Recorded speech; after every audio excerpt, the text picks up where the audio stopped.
महामहिम, महामहिम,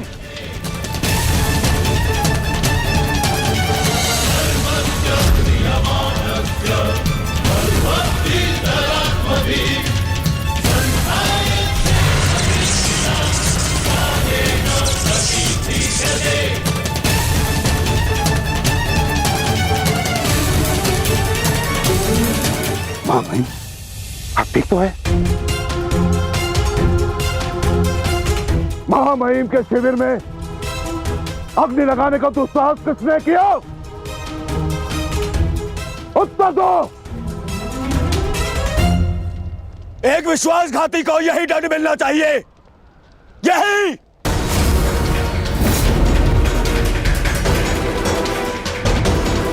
सावधान दुर्योधन, आज की हार के कारण शब्दों का चयन करना भी भूल गए हो तुम। लज्जा नहीं आती तुम्हें?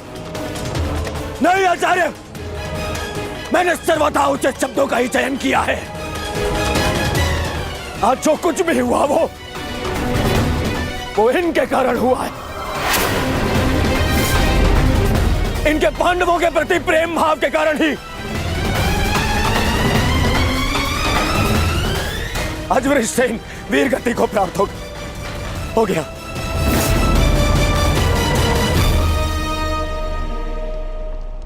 इसीलिए मैं हस्तिनापुर का युवराज दुर्योधन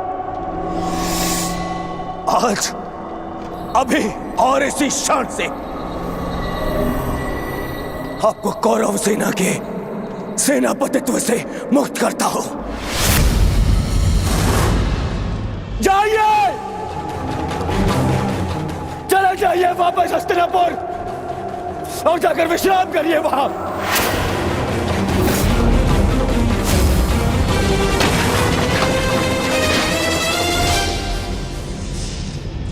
अपने शब्दों पर नियंत्रण रखो दुर्योधन, और अपनी सीमा मत लांघो। सीमा लांघ नहीं रहा हूं, आज तो सीमा बना रहा हूं।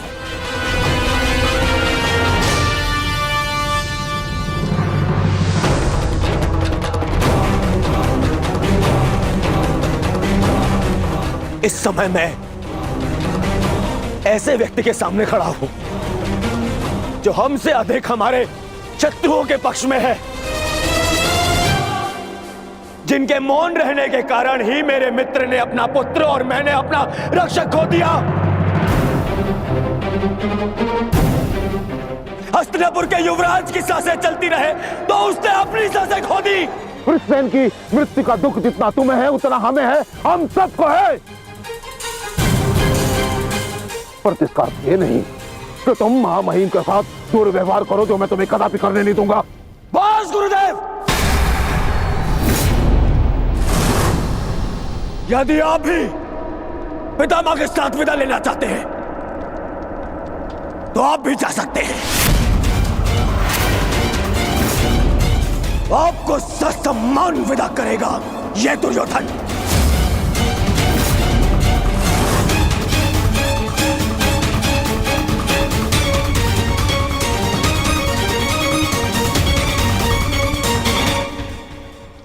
तैयार हो जाओ मित्र, कल से इस युद्ध में तुम अपने मित्र का साथ दोगे। इनसे कहीं अधिक इस युद्ध में मुझे तुम्हारी आवश्यकता है मित्र।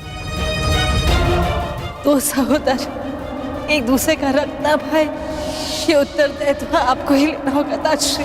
प्राण की रक्षा केवल आप ही कर सकते हैं। कदापि नहीं। जब तक मैं युद्ध भूमि में उपस्थित हूं तब तक अंगराज कर्ण युद्ध भूमि में पद नहीं रखेगा। क्यों मेरा मित्र मेरे साथ में युद्ध में खड़ा नहीं हो सकता? बताइए क्यों? कल को यदि फिर से मेरे प्राणों पर संकट आया, मेरे प्राणों की रक्षा कौन करेगा? मैं करूंगा तुम्हारी रक्षा। शत्रु को तुम्हारे समीप आने नहीं दूंगा।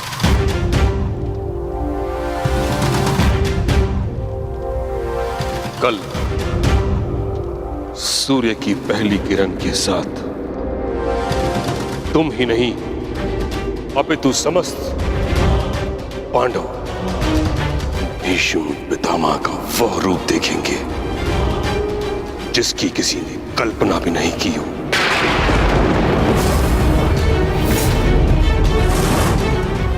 यह मेरा वचन है।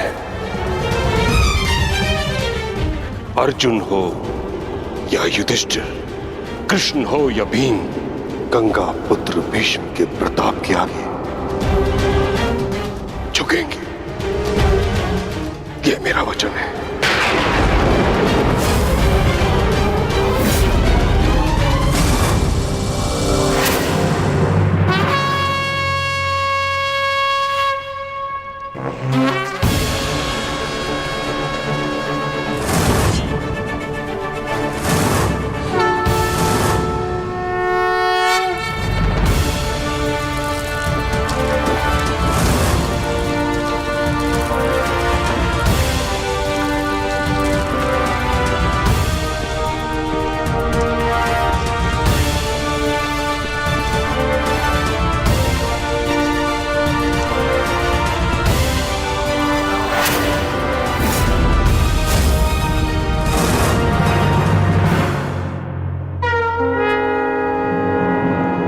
युद्ध का चौथा दिन।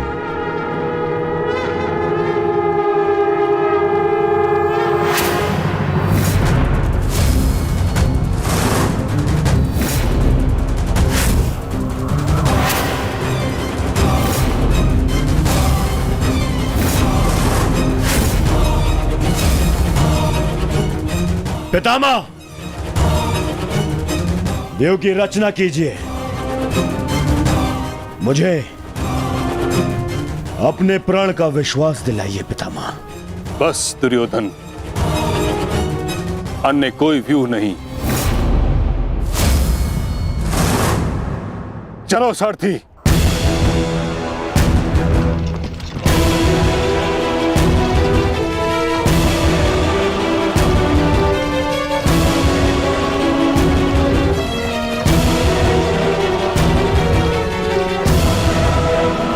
ये तो अच्छा संकेत है माता। प्रतीत होता है कि पितामह इस नरसंहार को समाप्त करना चाहते हैं, इस युद्ध पर विराम चाहते हैं। गंगा पुत्र इस महायुद्ध पर विराम अवश्य लगाना चाहते हैं, परंतु अपने सभी शत्रुओं का अंत करने के पश्चात।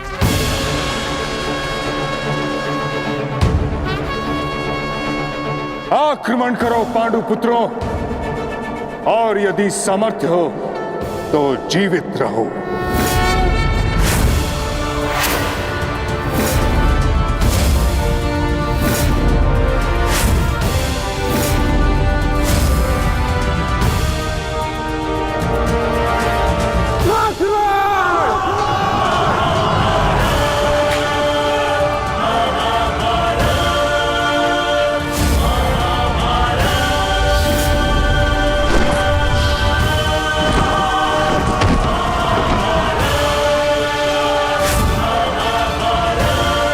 ये क्या कर रहे पितामह? कभी कभी कर्तव्य की चेतना आकांक्षाओं के स्वप्न पर हावी हो जाती।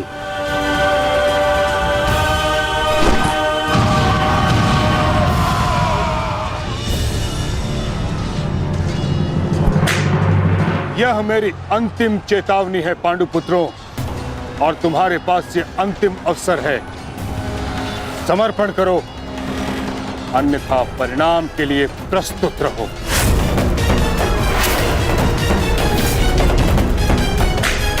यदि समर्पण नहीं किया तो ऐसा संहार देखने को मिलेगा कि जिसकी आशा भी नहीं की होगी तुमने।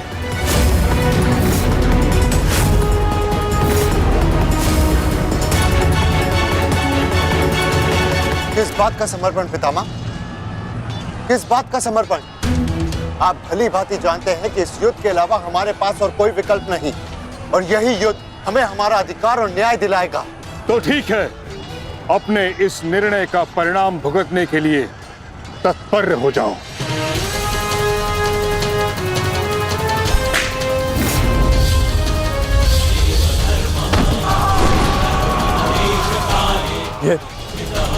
ये पितामह क्या कर रहे हैं? हमारे सैन्य बल का क्रूरता से अंत कर रहे हैं।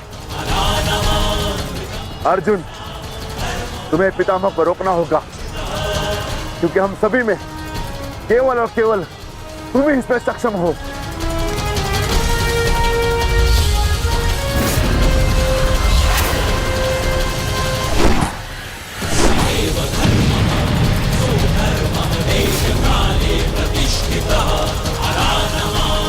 अर्जुन, युद्ध करो अथवा समर्पण।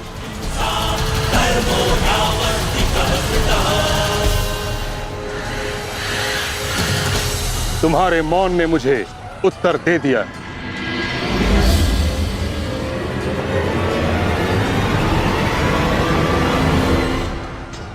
पार्थ, तुम द्वंद्व करना चाहते हो भी या नहीं?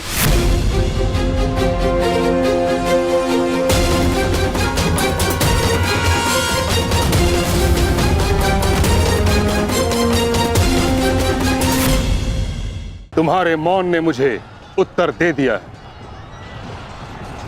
उचित होगा पितामह कि आप अपनी ओर से कौरवों को भी आक्रमण करने की अनुमति दीजिए, क्योंकि आप तो मेरे साथ द्वंद्व में व्यस्त होने वाले हैं।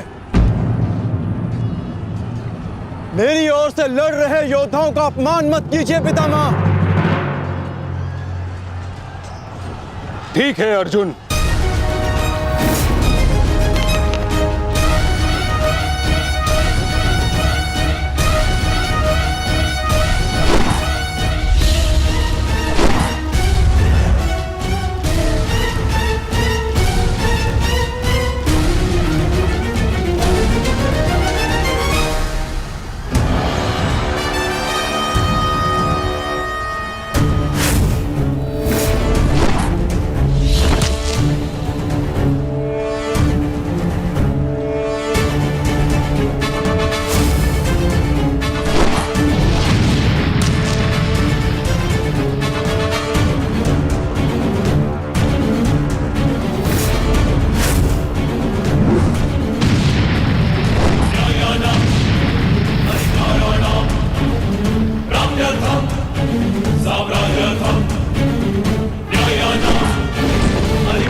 युद्ध का 9वां दिन।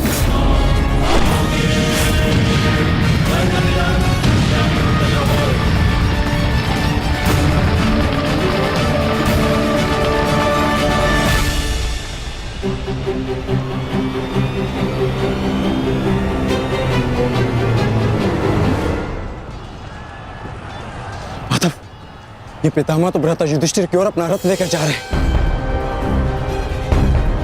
भ्राता युधिष्ठिर संकट में है माधव, हमें शीघ्र कुछ करना होगा।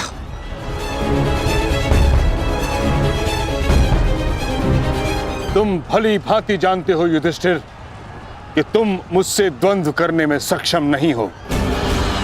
इस कारणवश अपने सैनिकों की आहुति देना बंद करो, समर्पण कर दो।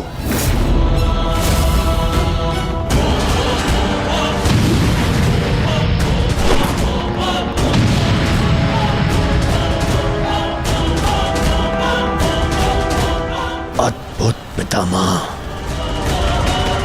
अद्भुत। गंगा पुत्र अच्छा है, अच्छा है।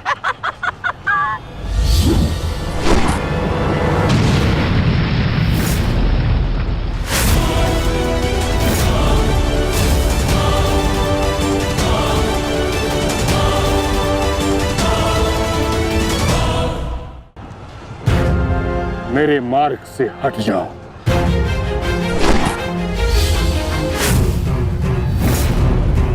यह मेरी अंतिम चेतावनी है पुत्र, मेरे मार्ग से हट जाओ।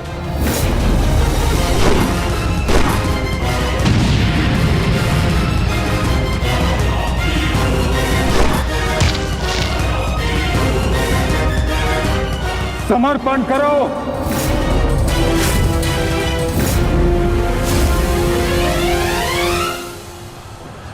हम कौरवों के समक्ष समर्पण नहीं करेंगे पितामह, चाहे इसके लिए हम सबको अपने प्राण क्यों ना खोने पड़े। जब तक शरीर में अंतिम श्वास है, जब तक शरीर में रक्त की अंतिम बूंद है, हम समर्पण नहीं करेंगे पितामह, और ना ही हम रुकेंगे।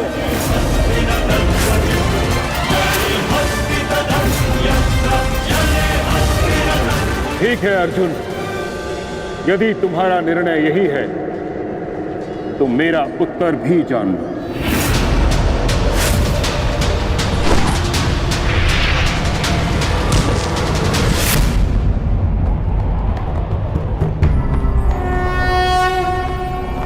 यदा यदा हि धर्मस्य गंगापुत्र, गंगापुत्र,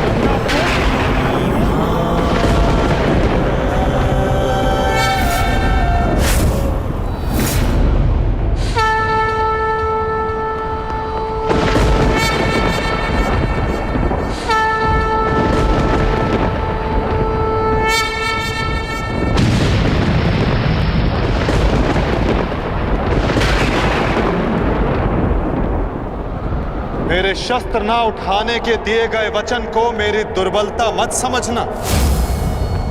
स्मरण रखिए कि समय के साथ वचन के अर्थ का उत्थान ना होना धर्म नहीं, अधर्म होता है।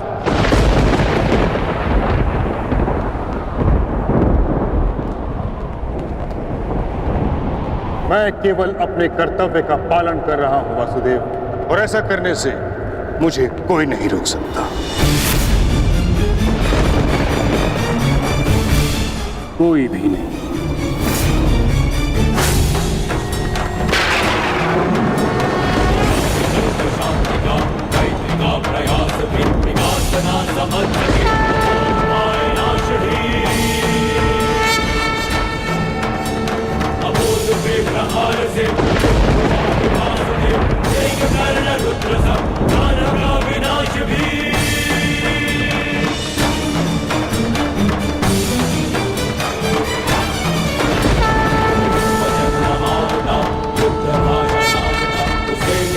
युद्ध भी, दंड भी, प्रहार भी,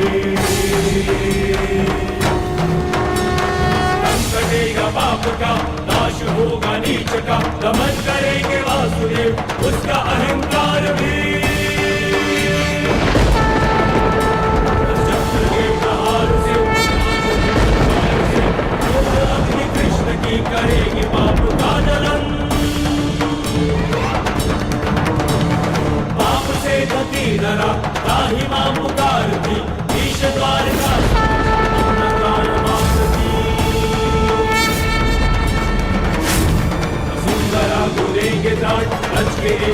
मैं आपका वध कर सकता हूं, और ऐसा करने के लिए मुझे शस्त्र उठाने की आवश्यकता नहीं, केवल ये चक्र ही पर्याप्त है।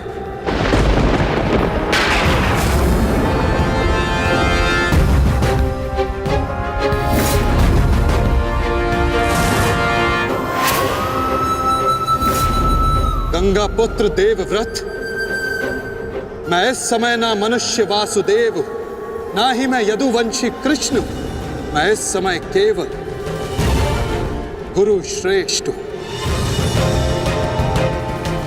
मैं ही सत्य हूं, मैं ही ज्ञान और मैं ही न्याय हूं गंगापुत्र। इस महायुद्ध का आवाहन और इस युद्ध में आपकी उपस्थिति मेरे निर्णय से है गंगापुत्र। आपका जीवन मेरे निर्णय, मेरी इच्छा से था, और अब आपकी मृत्यु मेरे अधीन है।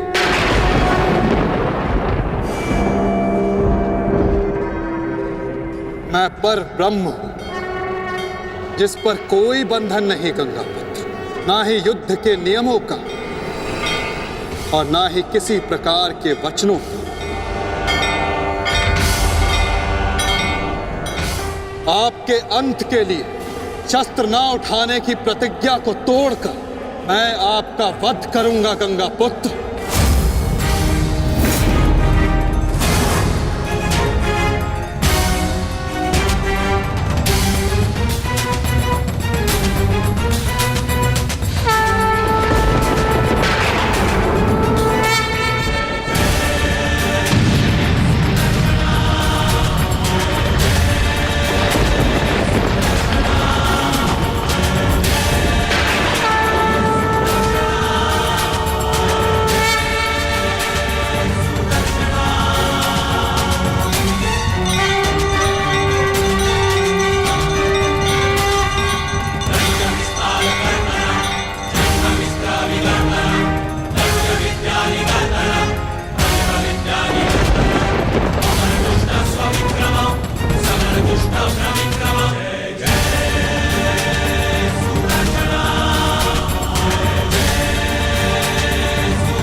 धर्म स्थापना के मार्ग पर आगे बढ़िए वासुदेव।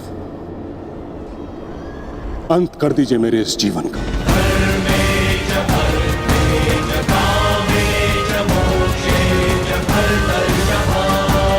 मैं स्वयं को आपको समर्पित करता हूं।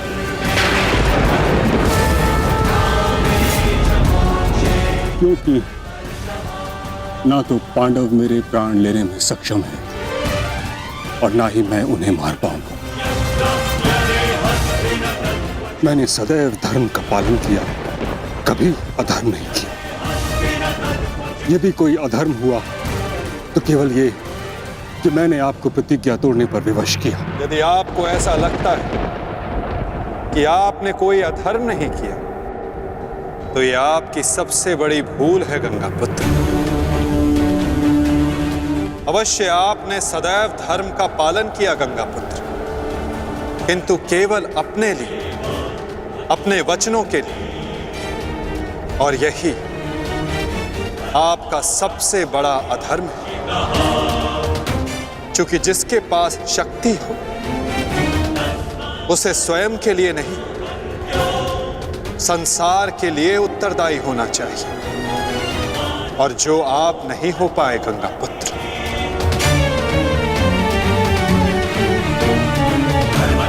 और आपका तथाकथित धर्म ही आपका अज्ञान, आपका सबसे बड़ा शत्रु और अधर्म बन गया।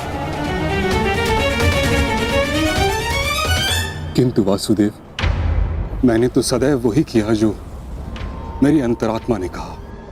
तो क्या इस धर्म युद्ध में अधर्म के पक्ष से लड़ने की अनुमति भी आपको आपकी अंतरात्मा ने दी गंगा पुत्र? भरी सभा में द्यूत में होते छल को देख मौन रहने की अनुमति क्या आपको आपकी अंतरात्मा ने दी थी गंगा पुत्र? कुल वधू का वस्त्र हरण होते समय शस्त्र उठाने के लिए क्या आपको आपकी अंतरात्मा ने रोका था गंगा पुत्र? हस्तिनापुर की सुरक्षा के लिए आपने इतिहास की सबसे भीषण प्रतिज्ञा ली गंगा पुत्र, परंतु आप हस्तिनापुर का अर्थ ही अनुचित समझ बैठे। आपने सिंहासन को हस्तिनापुर समझ लिया और देखिए उसी भूल का, उसी अधर्म का परिणाम है ये महाविनाश गंगा पुत्र। आपने हस्तिनापुर के सिंहासन का त्याग नहीं, आपने संसार के प्रति अपने कर्तव्यों का त्याग किया था गंगा पुत्र, और यही आपका सबसे बड़ा अधर्म था।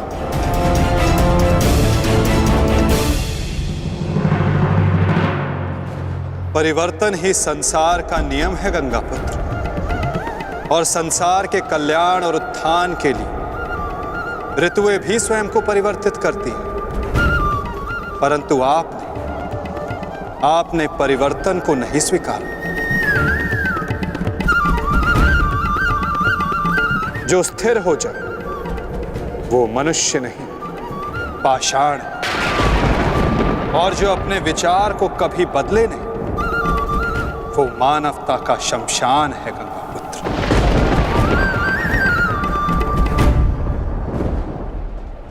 अपने कर्म के प्रति सजग ना रहना सबसे बड़ा अधर्म होता है, जो आपने किया गंगा पुत्र। और यही इस महायुद्ध, इस महाभारत के होने का कारण बना।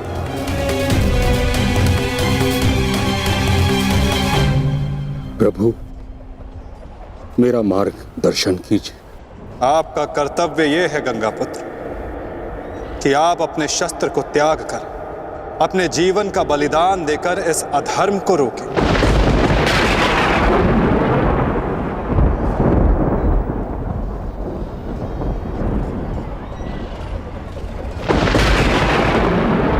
ठीक कहा वासुदेव। कदाचित मेरा अंत ही इस समस्या का समाधान है। आज जबकि मुझे अपनी भूल का भान हो गया है, मैं अपना प्रारब्ध स्वीकार करने के लिए तैयार हूं।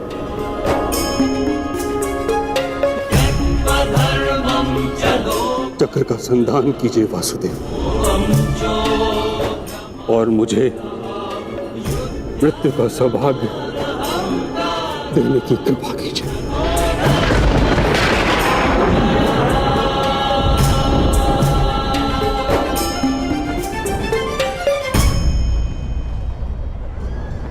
ठीक है, यदि आपकी इच्छा ये मृत्यु पाने की है, तो मैं अपनी प्रतिज्ञा को तोड़कर तुम्हें मुक्त करता हूं गंगा पुत्र।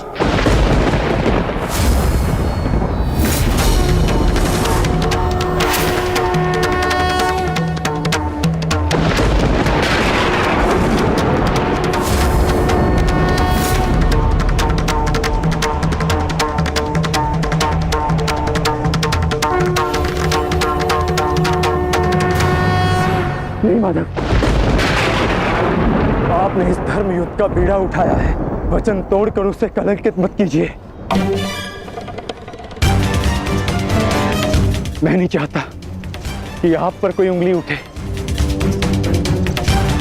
नहीं पार्थ, मेरी प्रतिज्ञा टूटने की अपेक्षा से अधिक महत्वपूर्ण धर्म की स्थापना है।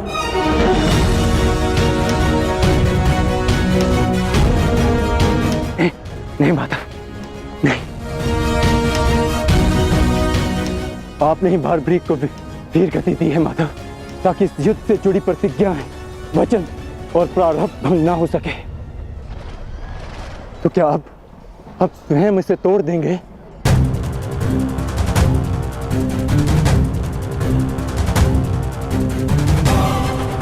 आप मुझे एक अवसर और दीजिए माधव। मैं अपने संपूर्ण मनोबल और कौशल से यह युद्ध करूंगा।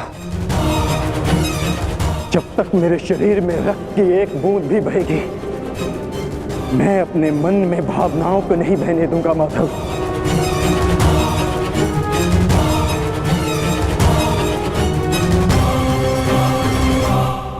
मैं पितामह का अंत करूंगा, अंत करूंगा, अंत करूंगा, अंत करूंगा।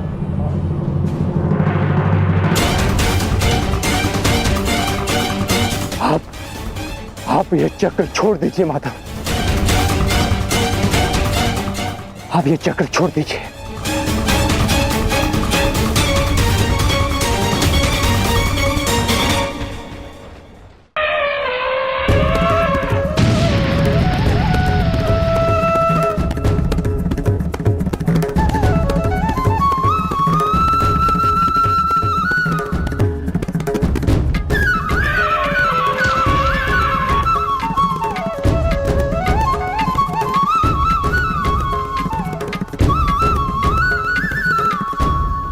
उठो पार्थ।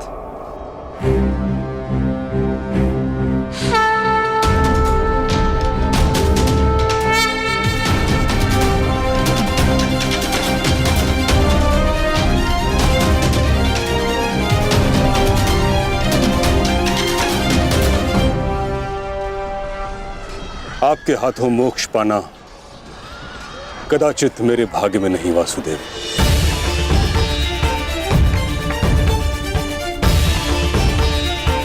नहीं गंगा पुत्र, आपका वध करना मेरा प्रारब्ध ही नहीं था, अर्जुन का प्रारब्ध है। और मैंने ये चक्र संधान केवल इसलिए किया ताकि मैं अर्जुन को दिखा सकूं कि आपका भी वध करना असंभव नहीं।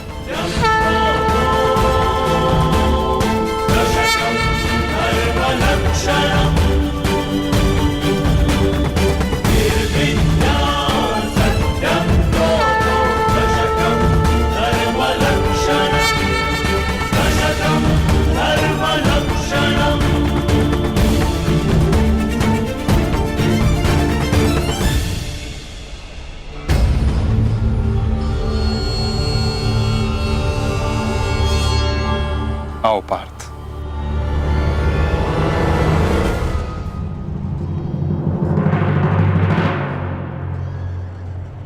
पुत्र अर्जुन, युद्ध आरंभ करें। मैं सज्ज हूं पितामह।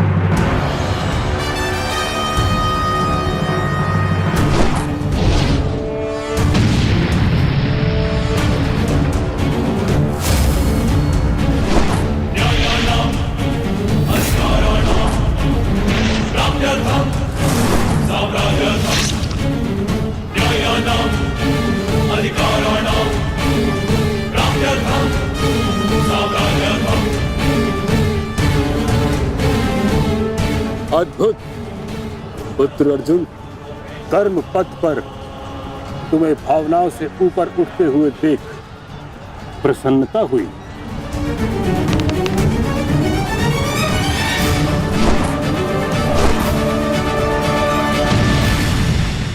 जब तक महामहिम के हाथ में शस्त्र हैं, उनके प्रहार की धारा कोई नहीं रोक सकता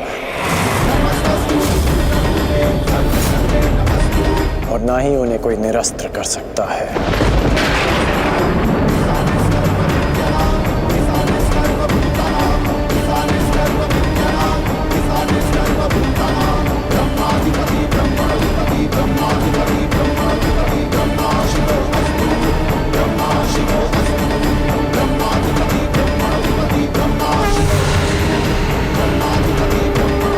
तुम्हारी तपस्या सफल हो गई बालिका।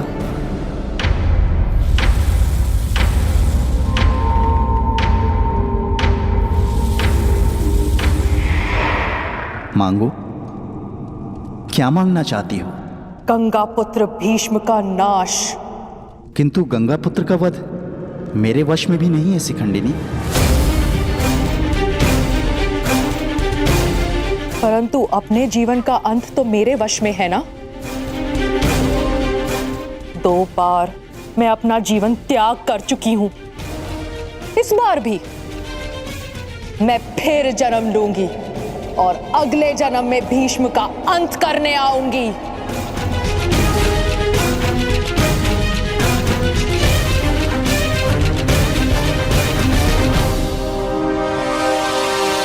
रुको बालिका, तुमने इतनी कठोर तपस्या की है, हमें बताओ तुम्हारी समस्या क्या है? समस्या ये है यक्षराज कि मैं भीष्म का वध अपने हाथों से करना चाहती हूँ, किंतु मैं स्त्री हूं, इसलिए उस पाखंडी ने मुझे युद्ध में सम्मिलित होने से रोक दिया मैं तुम्हें भीष्म की मृत्यु का वरदान तो नहीं दे सकता, किंतु कुछ ऐसा अवश्य कर सकता हूं जिससे तुम अपना लक्ष्य पा सको। किंतु एक बंधन रहेगा। मेरे लिए केवल भीष्म की मृत्यु महत्व रखती है और कुछ नहीं। हाँ कहने से पूर्व मेरी पूरी बात सुनो बालिका, उसके पश्चात निर्णय लेना।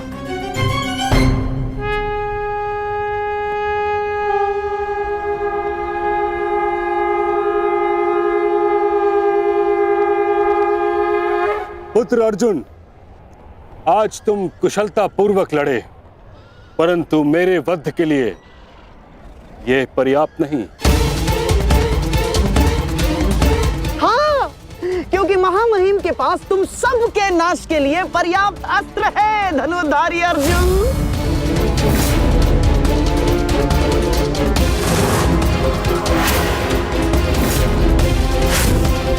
शीघ्र तुम सब इस संसार का त्याग करोगे और आप वासुदेव, आप तो इन सब के मार्गदर्शक है ना, तो बताइए आपके पास महामहिम के कौशल का कोई तोड़ है?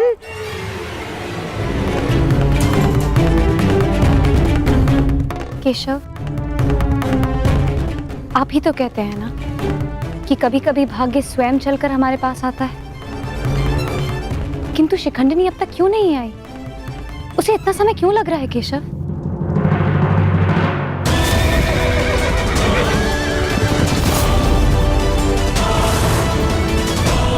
हम उन्हीं की प्रतीक्षा कर रहे हैं पांचाली। कि शिखंडिनी अपनी तपस्या में असफल हुई तो पितामह हमारी सेना का अंत कर देंगे और हमारे पास केवल और केवल 2 अक्षणीय सेना शेष है। अरे तो क्या करें? कुछ तो करना ही होगा, अन्यथा हम इस युद्ध में पराजित हो जाएंगे।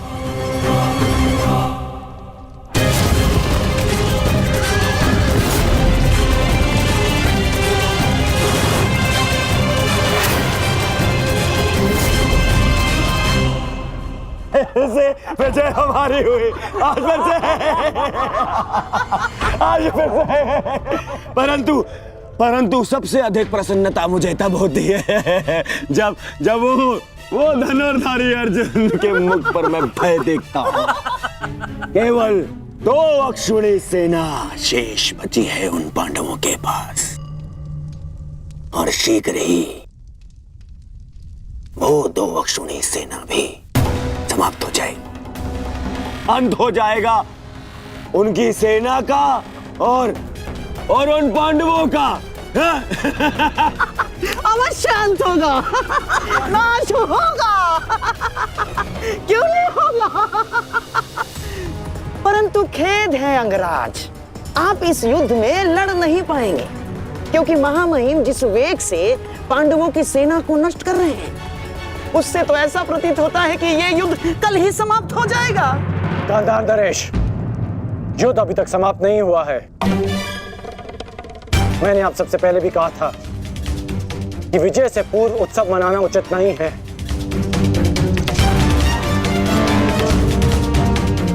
हो सकता है कि कल पांडवों को महामहिम के प्रहार की ढाल मिल जाए।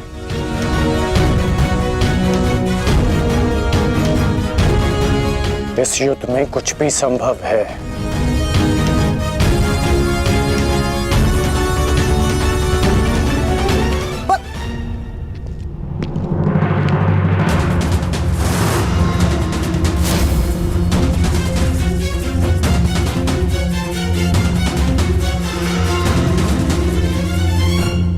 कौन हो तुम? मैं इस युद्ध का अंत हूं। मैं भीष्म की मृत्यु हूं। देवी शिखंडिनी,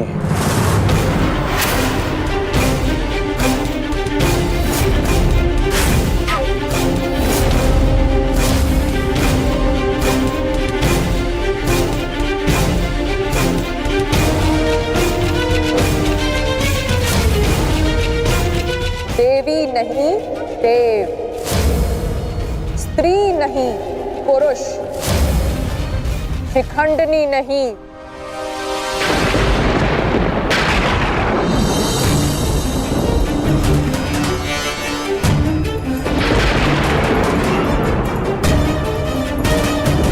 शिखंडी।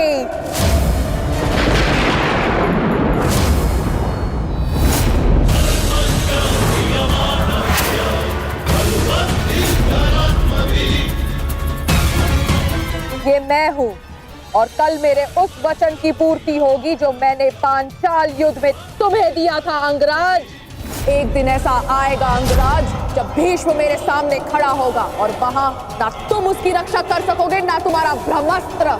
स्मरण रखना, एक महायुद्ध होगा, महाविनाश होगा और उस विनाश को तुम भी नहीं रोक पाओगे।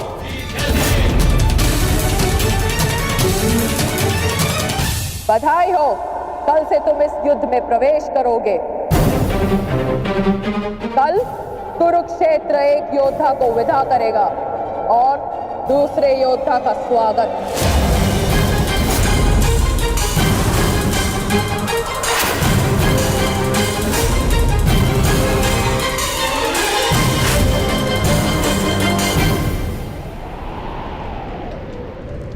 जो भी होता है केवल समय के अनुसार होता है और उचित समय आने को है। हमें केवल धैर्य रखना है जब तक उचित समय नहीं आ जाता। शिखंडिनी कुरुक्षेत्र पहुंच चुकी है।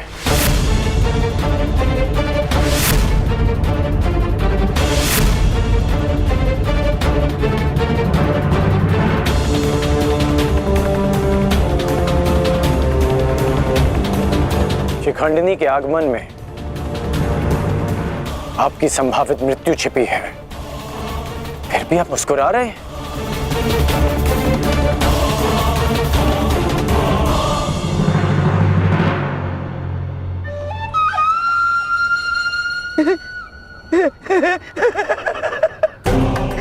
अब समझ आया महामहिम कि आप मुस्कुरा क्यों रहे हैं।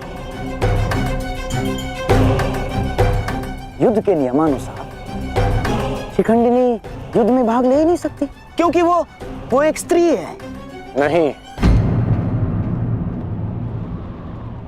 वो स्त्री नहीं पुरुष है। शिखंडिनी नहीं शिखंडी है।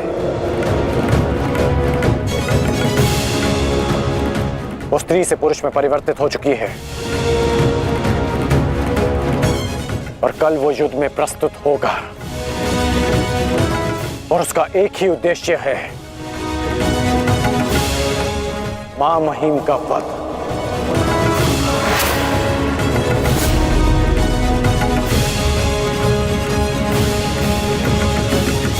हाँ, एक स्त्री अपने प्रतिशोध की आग के चलते पुरुष बन गई। अद्भुत। भला यह कैसे संभव हुआ?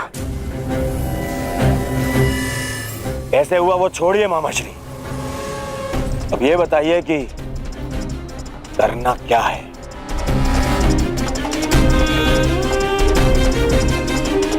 चिंता ना करो मेरे होने वाले सम्राट। तुम्हारा ये मामा इसका भी कोई ना कोई उपाय अवश्य ढूंढ लेगा।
नहीं पांचाली, समय बदल गया है। तुम्हारे समक्ष शिखंडनी नहीं, शिखंडी है।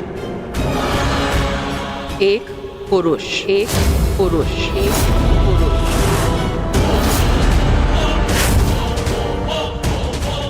और तुम्हें पर पुरुष का स्पर्श करने की अनुमति नहीं है।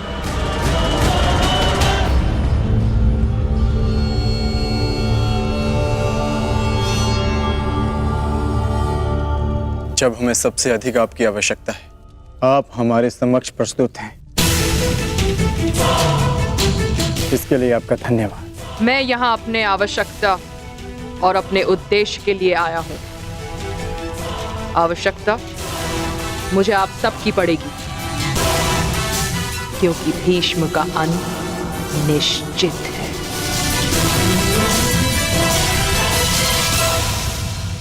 ये मेरा वचन है, हम आपका पूर्ण रूप से समर्थन करेंगे, फिर चाहे कुछ भी हो जाए।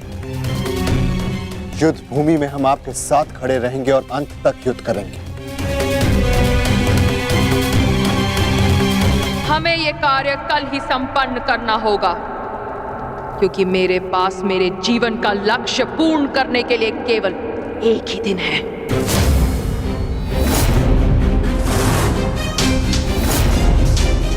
केवल एक दिन? परंतु क्यों? तुम्हारी समस्या ये है कि तुम एक स्त्री हो, जिस कारण तुम भीष्म से द्वंद्व नहीं कर सकती। मैं तुम्हें पुरुष बनने का वरदान देता हूं, ताकि तुम भीष्म को परास्त कर सको। किंतु स्मरण रहे कि ये वरदान केवल 8 प्रहर अर्थात एक दिन के लिए रहेगा। हमारे शत्रुओं को इसका भान नहीं होना चाहिए कि शिखंडिनी केवल एक दिन के लिए पुरुष है।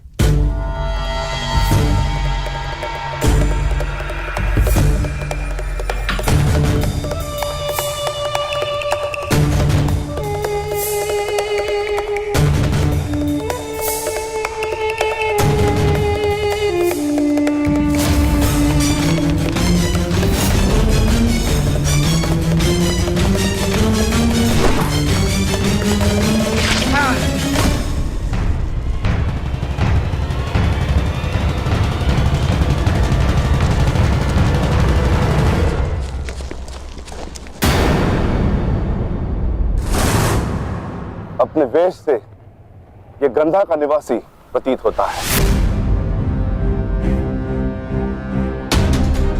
अर्थात ये मामा शकुनी का गुप्तचर था। सौभाग्य यह कि यहां से जीवित नहीं जा सका। किंतु इस गुप्तचर का संदेश शत्रु तक पहुंच चुका है पार्थ।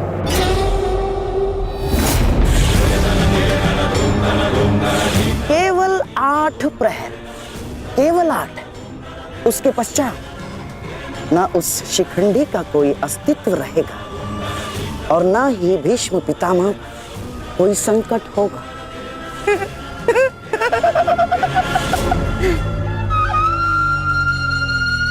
क्या होगा यदि तुम्हारे पितामह कल युद्ध भूमि में प्रस्तुत ही ना हो तो?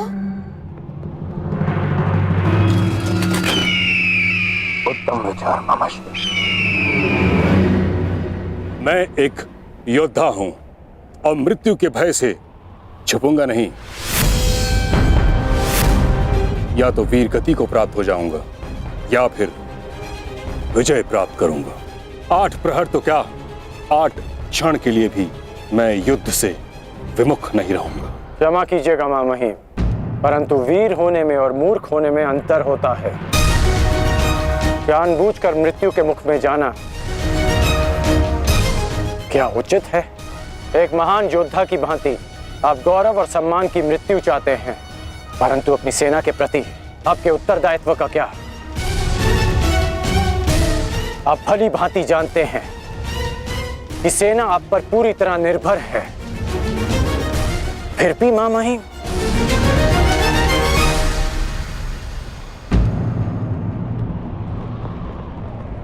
अंगराज ठीक कह रहे पितामह।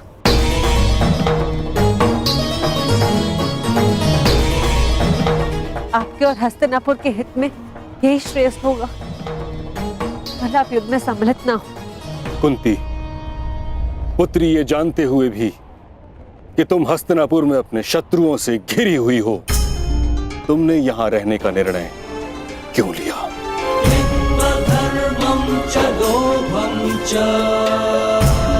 क्योंकि हम सब कर्तव्यबद्ध हैं।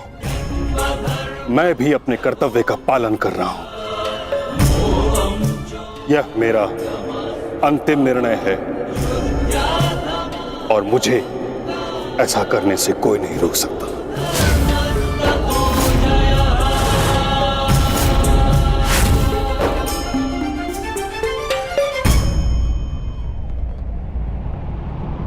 मित्र, चाहे कुछ भी हो जाए, कल तुम्हें पितामह की रक्षा करनी होगी। हम अवश्य पितामह की रक्षा करेंगे, किंतु इससे पूर्व ये अधिक महत्वपूर्ण है अंगराज, हमारी समस्या का अंत होना। हमें समय मिलते ही शिखंडी का वध करना होगा। उसके पश्चात हमें इस युद्ध में विजय पाने से कोई नहीं रोक सकता।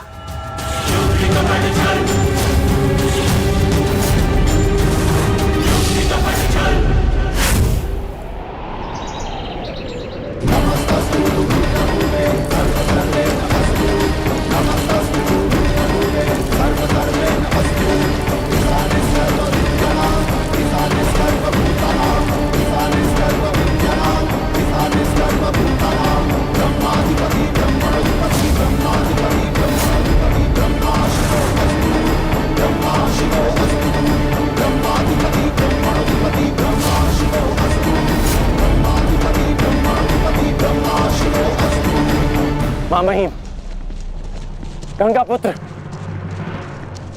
आप ऐसा क्यों कर रहे हैं? मैं केवल अपने धर्म का पालन कर रहा हूं। मैंने सदैव यही किया है। युद्ध भूमि में पूर्ण सहयोग दूंगा और यदि इस युद्ध भूमि में मेरा अंत हो गया तो मुझे इस बात का गर्व होगा कि एक योद्धा का अंत रणभूमि में होगा। मैं आपसे विनती करता हूं, रुक जाइए। ऐसा मत कीजिए मां महिम, आप इसका परिणाम जानते हैं। रुक जाइए मां महिम। आपको वचन देने के कारण मैं 9 दिनों तक रणभूमि से दूर रहा, क्योंकि मुझे लगता था कि आप जो भी निर्णय लेंगे वो हस्तिनापुर और हमारी सेना के हित में होगा। विश्वास था कि आपके होते हुए हम ये युद्ध नहीं हार सकते। फिर क्यों आप ऐसा कर रहे हैं? एक कौरव भरे अंत के लिए आप पूरी कौरव सेना का संहार नहीं कर सकते।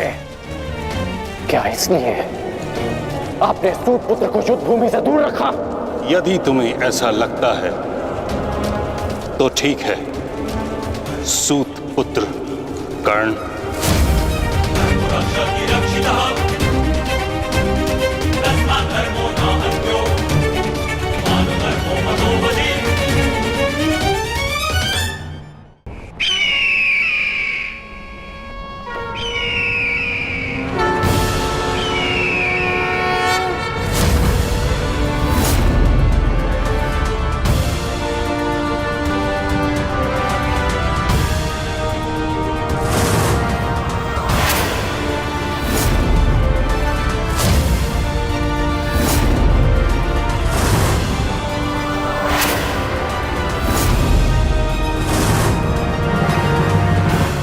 दुर्योधन, स्मरण रहे, आज हमारा केवल एक ही उद्देश्य है, महामहिम की रक्षा, और उसके लिए आवश्यक है शिखंडी का अंत।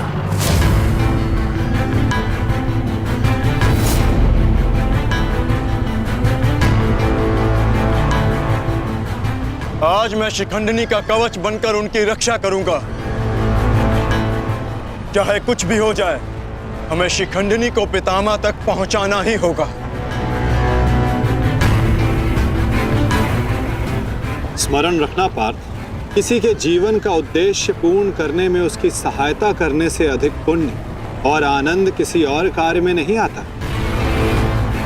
और मुझे पूर्ण विश्वास है कि तुम पूर्ण रूप से अपना कार्य पूरा करोगे पार्थ।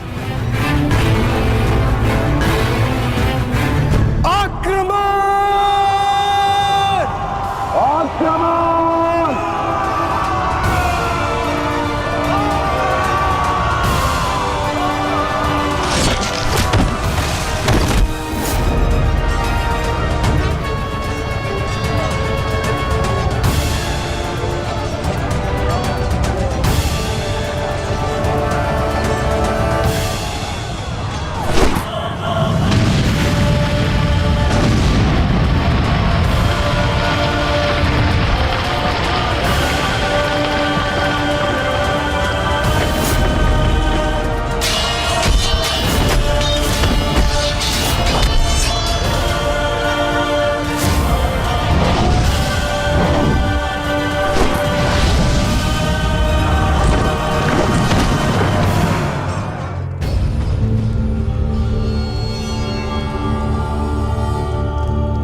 एक सूत पुत्र मेरी ओर से युद्ध में भाग नहीं लेगा। भले ही कर्ण अंगराज है, परंतु यह बात भी सत्य है कि इसका जन्म एक सूत के घर हुआ है।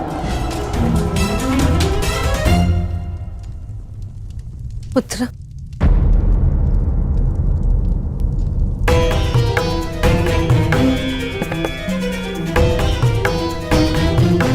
तुम यहाँ अंदर क्यों बैठे हो?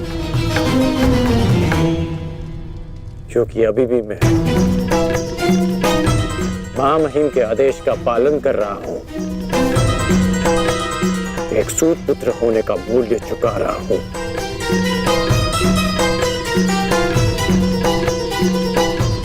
अर्थात तुम पितामह को अभी भी नहीं समझ पाए कर्णपुत्र। उन्होंने तुम्हें युद्ध में भाग लेने से इसलिए नहीं रोका क्योंकि तुम एक सूत पुत्र हो, इसलिए रोका क्योंकि वो जानते हैं कि तुम मेरे पुत्र हो।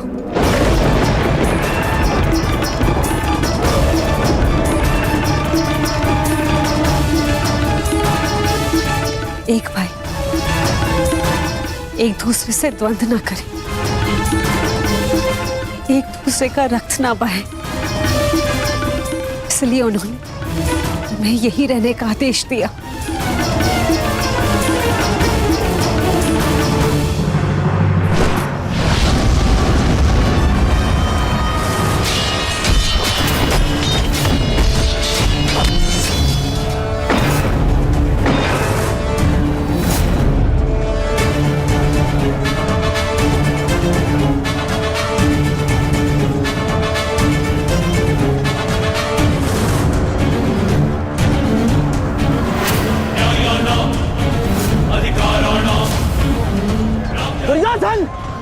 ये रहा हमारा आखेट।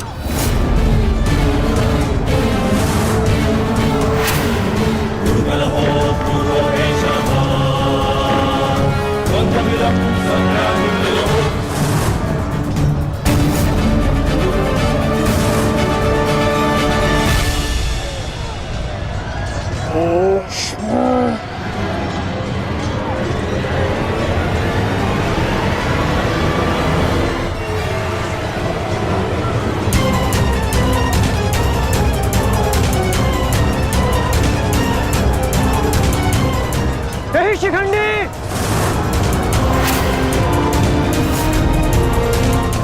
शिखंडी रुक जाओ।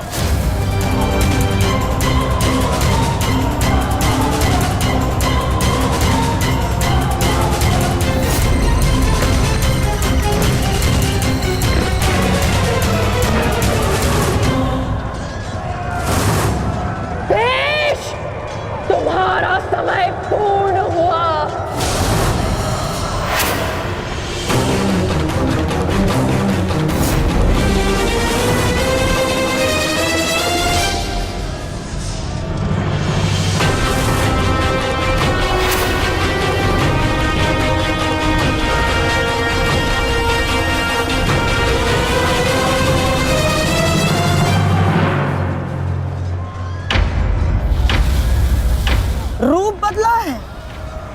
परंतु युद्ध कौशल का स्वरूप नहीं बदला तुम्हारा।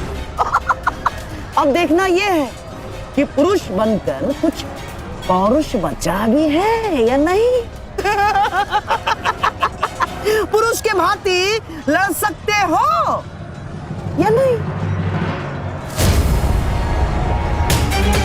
माधव, हमें शीघ्र अतिशीघ्र शिखंडी तक पहुंचना होगा।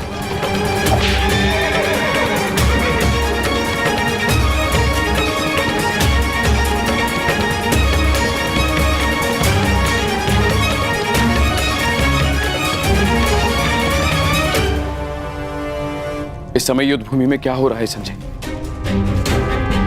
क्या शिखंडी ताक्षरी तक पहुंच गया है?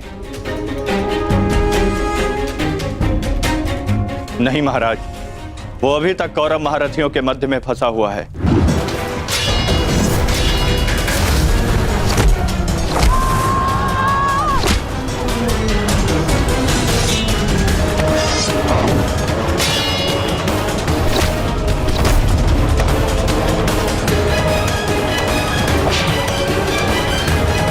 शिखंडी है कहां? कितना समझाया था फिर भी ये व्यू तोड़कर कहां चला गया शिखंडी?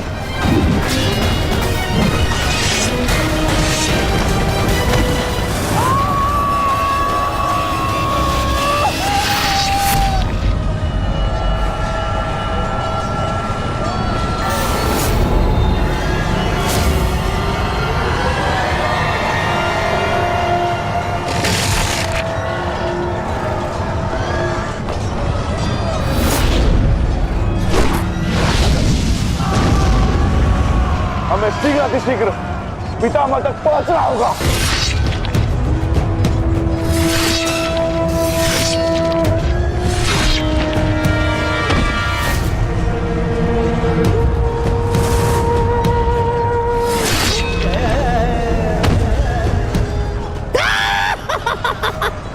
पितामह की सबसे बड़ी बाधा का अंत हुआ।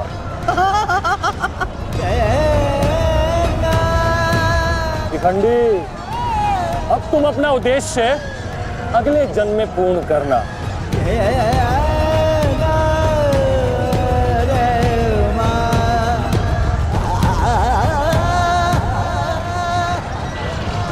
आधा दिन बीत चुका है माधव, किंतु शिखंडी कहीं नहीं दिख रहा। हम कौरवों के मध्य में खड़े हैं माधव, अब हम क्या करें? तुम शिखंडी की चिंता मत करो पार्थ। शिखंडी केवल पितामह को शस्त्र त्यागने पर विवश करेंगे। वास्तविक कार्य तो तुम पांचों भाइयों का है पार्थ। तुम में से केवल एक का प्रहार गंगा पुत्र को पराजित करने के लिए पर्याप्त नहीं है पार्थ। केवल तुम पांचों के सम्मिलित प्रहार से गंगा पुत्र को पराजित किया जा सकता है।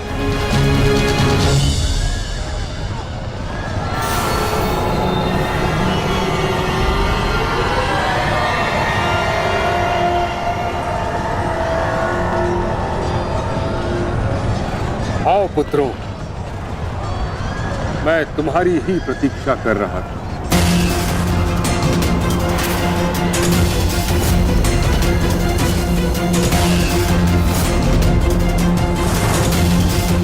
मेरा सम्मान करते हो, परंतु शत्रु पर प्रहार करना तुम्हारा कर्तव्य है, ये मत भूलना। मैं तुम सबको द्वंद्व की चुनौती देता हूं।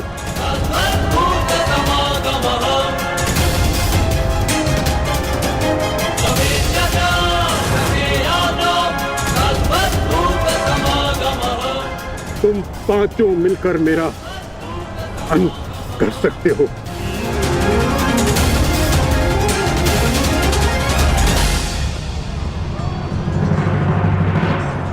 उठाओ अपने शस्त्र पुत्रों और प्रहार करो।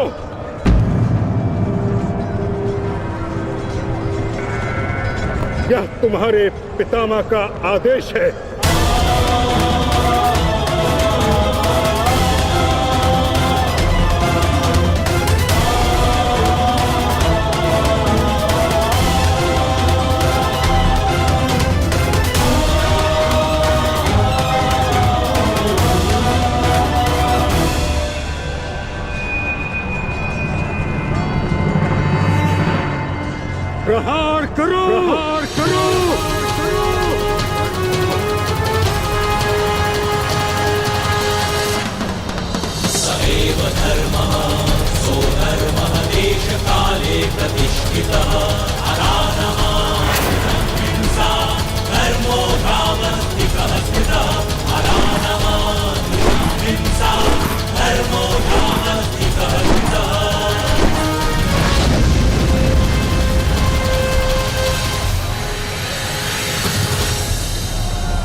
भीष्म तुमसे प्रतिशोध पूर्ण करने।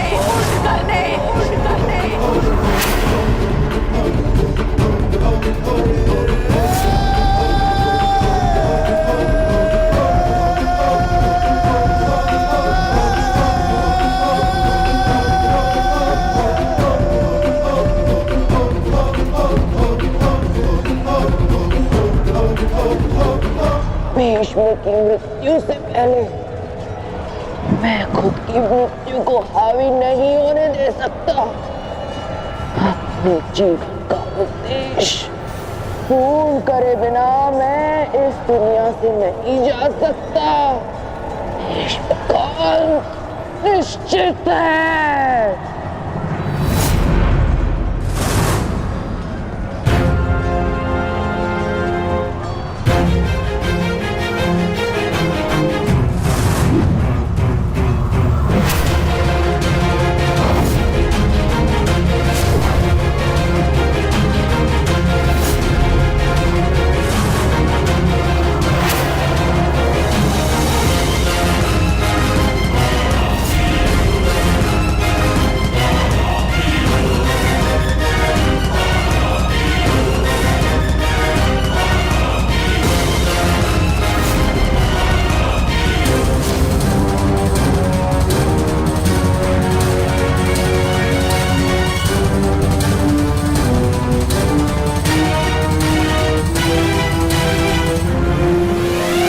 प्रहार करो पुत्रों।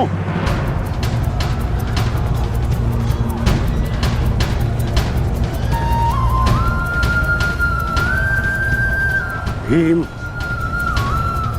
पुत्र, मेरे साथ द्वंद्व करो। इसके बाद तुम्हें मुझसे द्वंद्व करने का अवसर नहीं मिलेगा।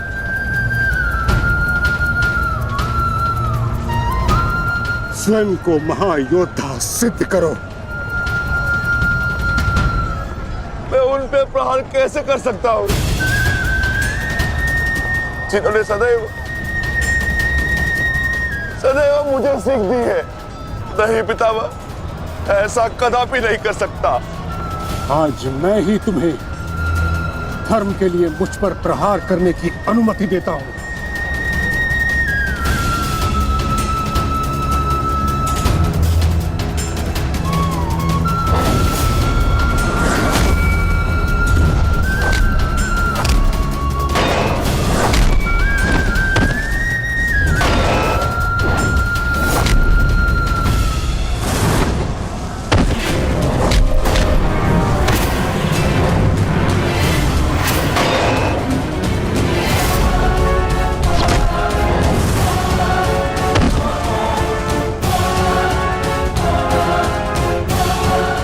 प्रहार करो पुत्रों, हार मत मानो।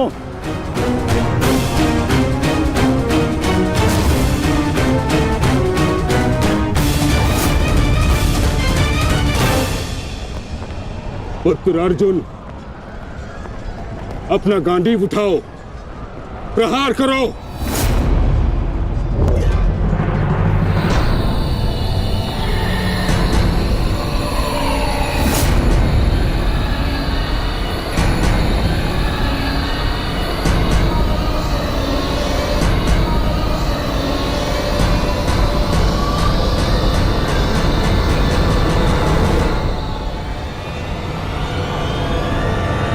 मेरा वचन है अंबा देवी, जब भी तुम मेरा काल बन के मेरे सामने आओगी, मैं तुम्हारे समक्ष अपने शस्त्र, अपने त्याग दूंगा, अपने त्याग दूंगा, अपने त्याग दूंगा, अपने त्याग दूंगा।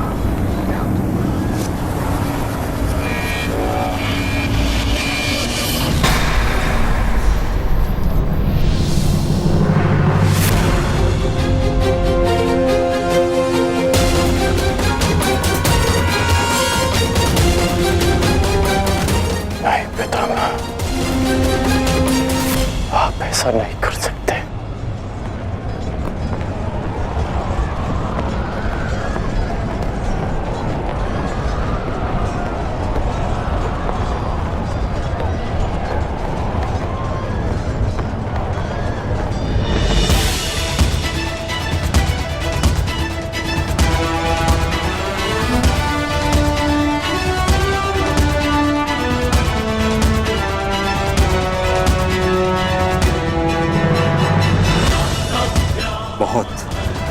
विलंब कर दिया आपने आने में। अम्बा देवी, कितने वर्षों से मैं आपकी प्रतीक्षा कर रहा हूं। अब और प्रतीक्षा नहीं होती।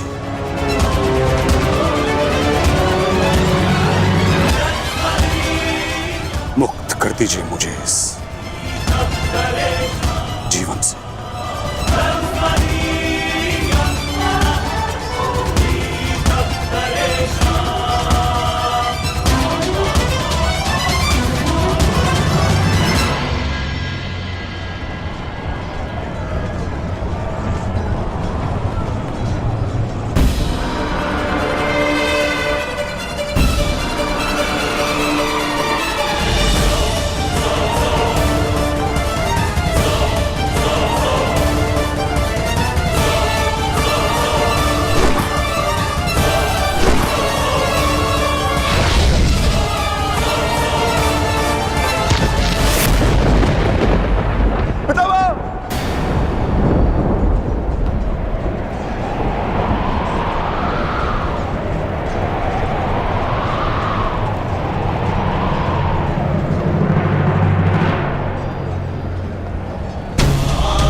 नहीं पुत्रों, मेरे लिए व्यर्थ चिंतन मत करो, अपना उद्देश्य पूर्ण करो।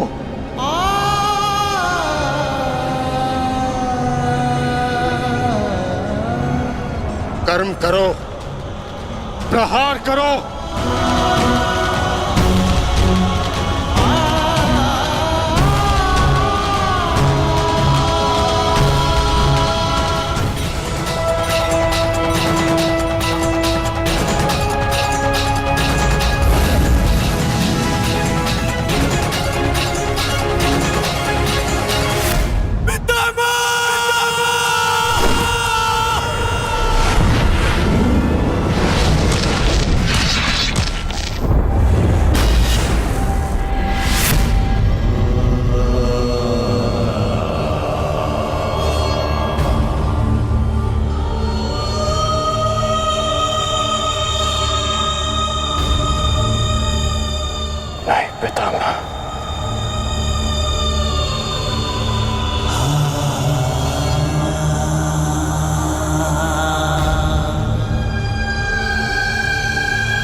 योद्धा के घाव से निकला रक्त उसको शोभा देता, आंखों से अश्रु नहीं। सत्यवादी तपस्वी। क्यों एक योद्धा का ऐसा प्रारब्ध होता है पितामह? क्षत्रिय अपनी कोमल गोद की शैया में सुलाया, आज उन्हीं पितामह को मैंने शैया पर लेटा दिया। नियता व्रता। ये क्या अनर्थ कर दिया मैंने, ये क्या अनर्थ कर दिया मैंने।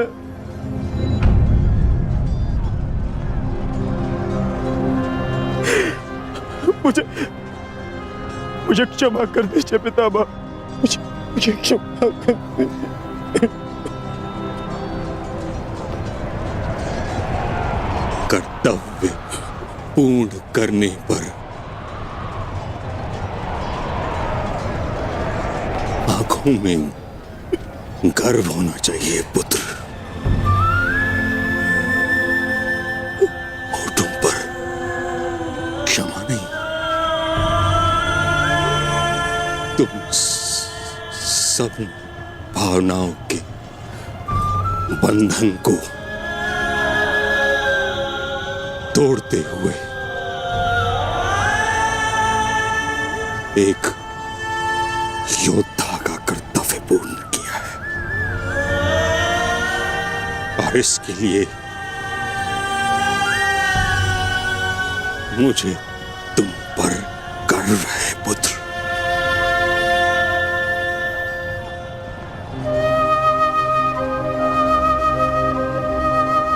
एक बात सदैव स्मरण रखना पुत्रों, परिस्थिति चाहे जो सदैव धर्म का साथ देना।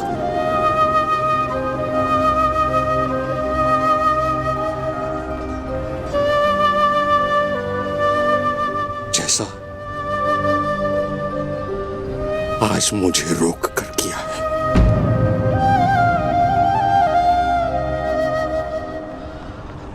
मुझे अपनी भूल समझ आ गई है माधव। मैंने सदैव अपने वचन का पालन किया है, परंतु इसी कारण अधर्म के मार्ग पर चला।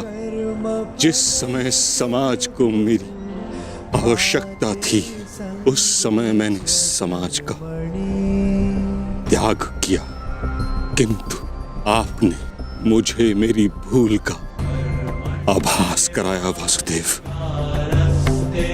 आज मुझे लगा हर बाण मेरे हर अधर्म का परिणाम है। आज मैं अपने सभी पापों से मुक्त हो रहा हूं।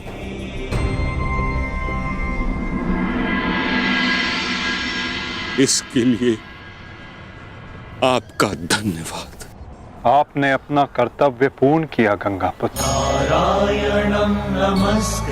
आपका ये बलिदान, ये त्याग आने वाली पीढ़ियों को सदैव ज्ञात करवाएगा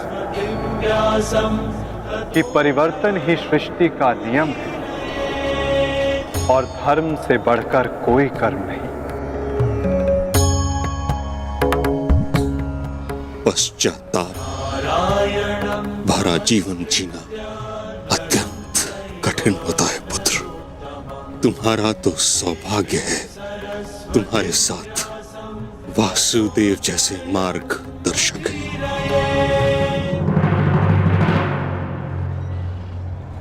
युधिष्ठिर। जी पितामह। पुत्र,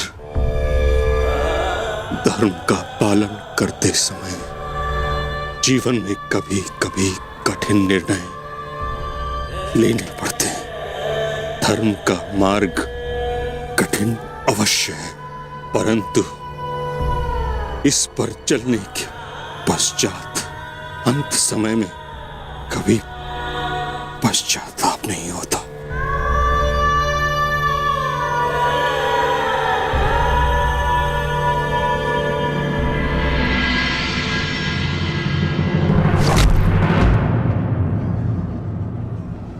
पितामह!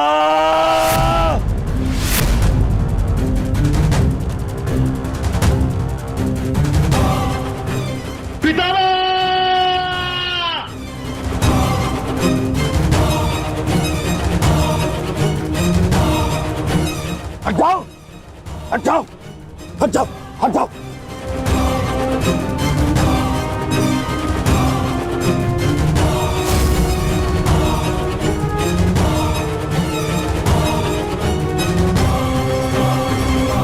मैं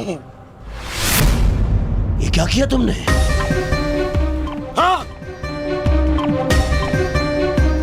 सिंहासन पाने के लिए इतना अनर्थ कर दिया।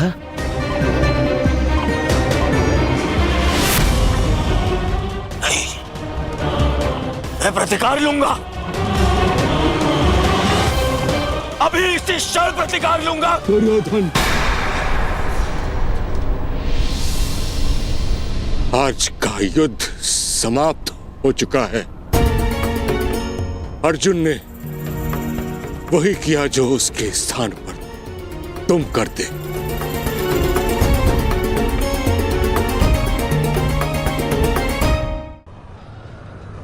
पितामह,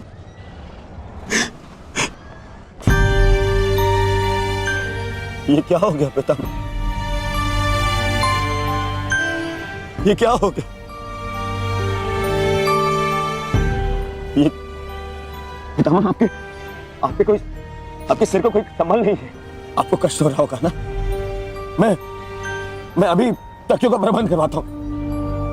अरे कोई दुर्योधन पुत्र, एक योद्धा के जीवन में भोग विलास का समय नहीं। जिसने शैया दी है वही मुझे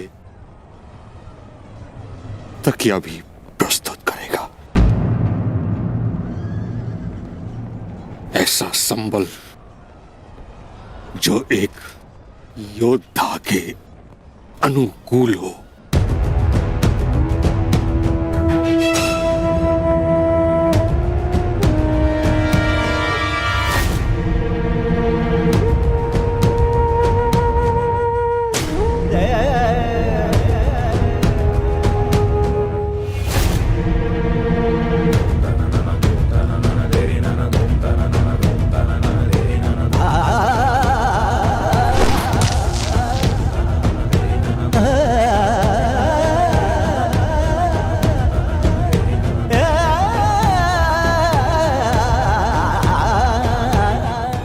लगी है अर्जुन,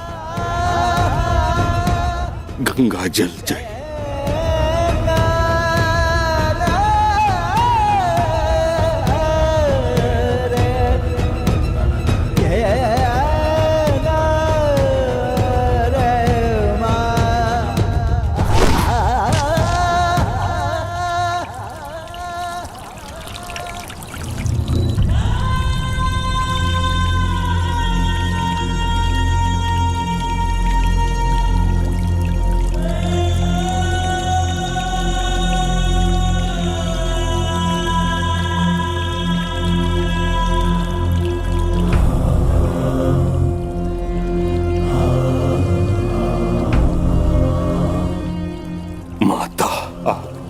गोद में विश्राम करने का समय आ गया है।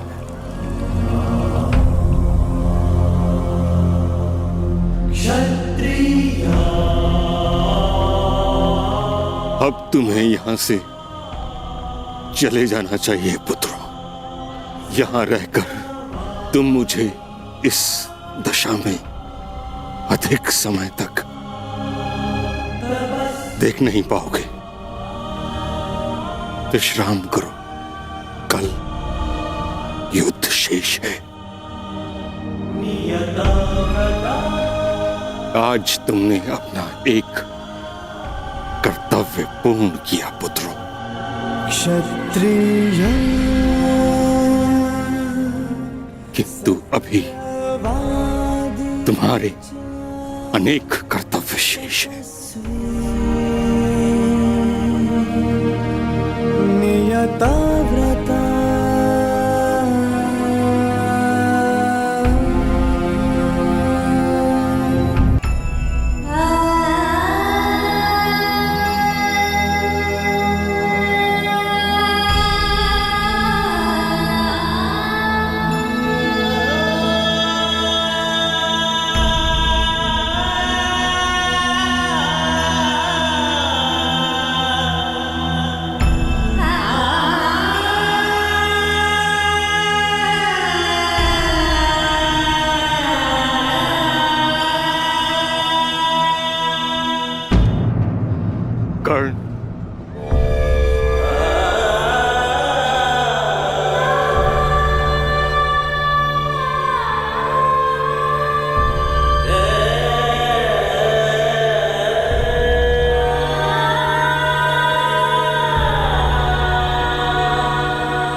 तुम्हारा कर्म युद्ध अब आरंभ होने जा रहा है मित्र।